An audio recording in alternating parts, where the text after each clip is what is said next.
You know it's bad when the 6.0 is in the backyard with the hood open. Anyways, welcome back to the channel, you guys. Diesel Tech Fred here. It's been a few months since I last posted a video of when I first had the 6.0. She's been giving me issues. So in my last video I did the oil cooler flush. Worked fine for a few weeks, and then after that it just started overheating. Like you couldn't even make it out the neighborhood without it in the 200s, but 200 degrees with the cooling temp. But I should have made a video of it, but I was just in a hurry. I was just trying to fix it. I bought a Mishimoto oil cooler. I wasn't gonna spend $400 for a Ford one. That's just me. But Mishimoto was like $150 or whatever. Did it around Thanksgiving. Flushed the coolant, put new coolant in. It runs fine. Doesn't overheat whatsoever. Stays around 180, 190, as well as engine oil temp is around that temperature as well. But I have noticed when you start the truck and you turn on the heat, it will not heat up inside the cab. But once you start driving, it heats up the cab, so you only get heat while you're driving. So yes, all my controls work for the like the defrost and for the floor and everything works fine once you're driving. But like if I started right now, coolant will only go up to coolant would get warm, you know, it gets up to like 150, 180, but it would blow cold air. Like if you have it 60 degrees, it will blow like freezing cold air. I do think it's my little valve control or whatever this thing is called, because like I said, once you start driving and you feel the heater hose, it's warm, or like it's really hot, which is what it's supposed to do. So it's either a bad heater core, or maybe it might be that valve. There is that little thing that's under the glove box on the passenger side, but I think that's fine because it blows air out of everything. It's just when it's cold. But the main issue with the 6.0, after I fixed the oil cooler, I do have a coolant leak after doing the oil cooler, and I do have an oil leak, so I got to figure those out. But I just had a crank no start hot. I was at the store, I left, or I went to go get something and went to go start it, it wouldn't start. Only way to get it started was had to use ether. I hate ether, but I had to get home. But you know, I wanted a 6.0, so let's dive into this video. Ever since I have that crank no start, you only get like one crank. You know, it's like you can only crank it one time a day and it'll start. Other than that, you need, I'm pretty sure, starting fluid or something, because I think I might have a dummy plug or a standpipe O-ring O-ring failure. So I got this little scanner from Amazon, had it for like 2 years. I love it. It was like $500-600. I strongly recommend it. If not, you can also get a laptop and get the 4Scan, which is only like $20 or something like that, and then your computer, and you can pretty much do everything. But with this, I believe this is everything I use to like monitor everything when I try to crank it. You gotta make sure ICP is a minimum of like 500 psi to get it to start, and then I'll just crank it real quick and let you guys see that.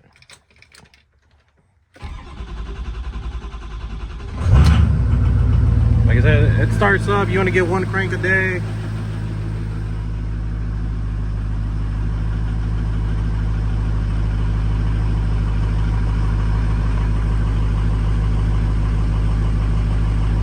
You got to make sure with the ICP pressures that they're pretty much the same. I know my neighbors hate me.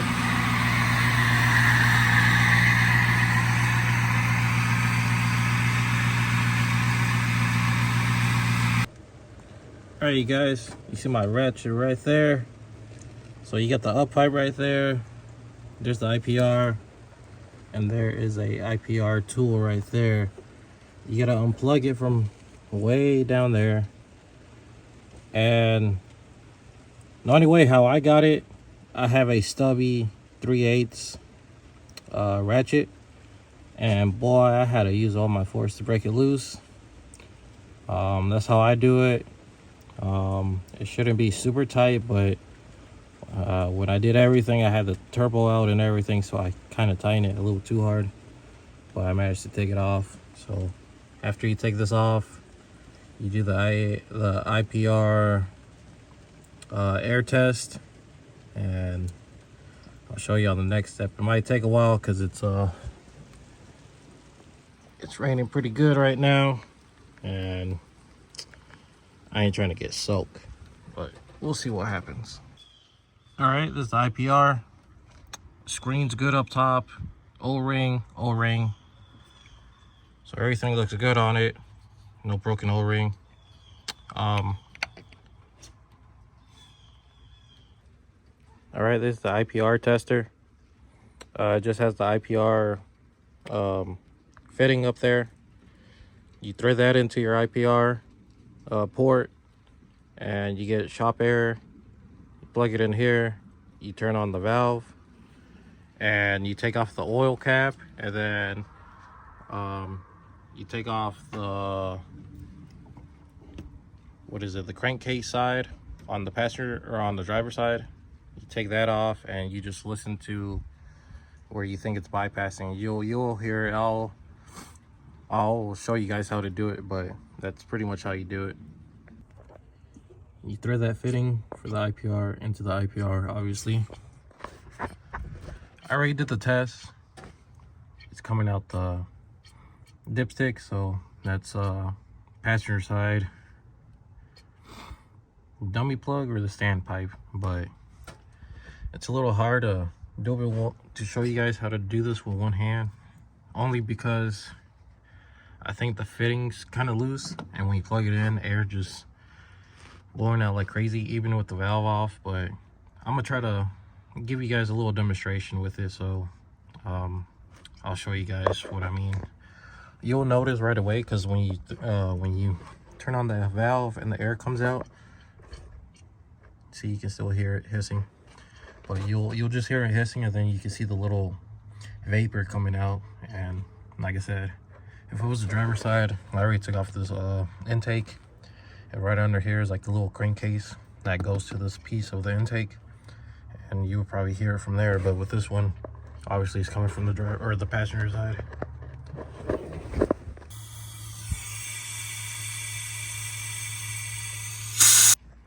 All right, so we got the dummy plug and standpipes. There's the issue right here, blown O-ring.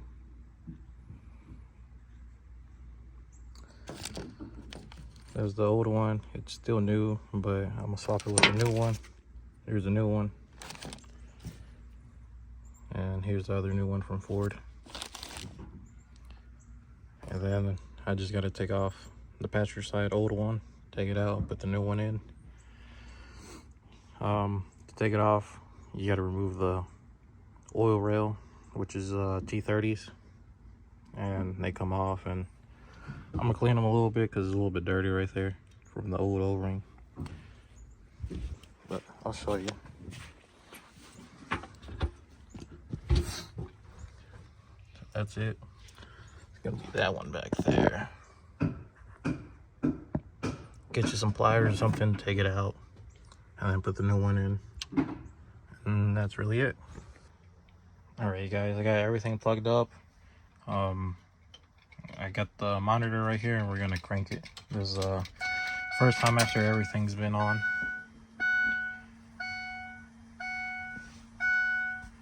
So we'll watch for ICP pressure for that one up there.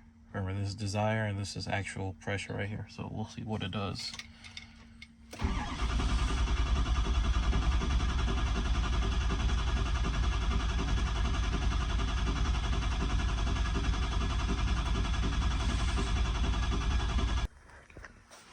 So the second time cranking it.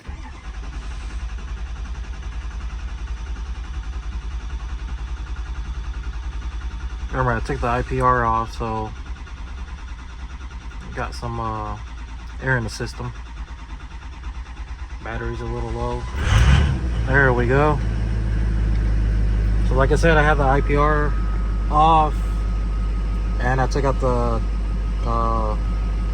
oil rail system, so you know I had a lot of air in the system. But this is a cold start right here, first time after everything. Dummy plug and standpipes on the passenger side, so doing pretty good.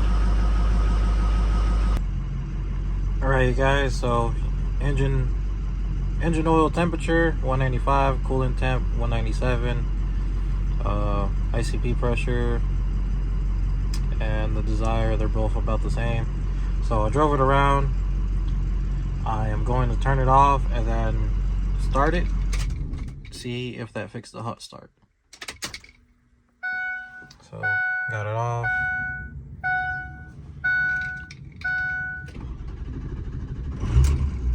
Just like that. Started up fine.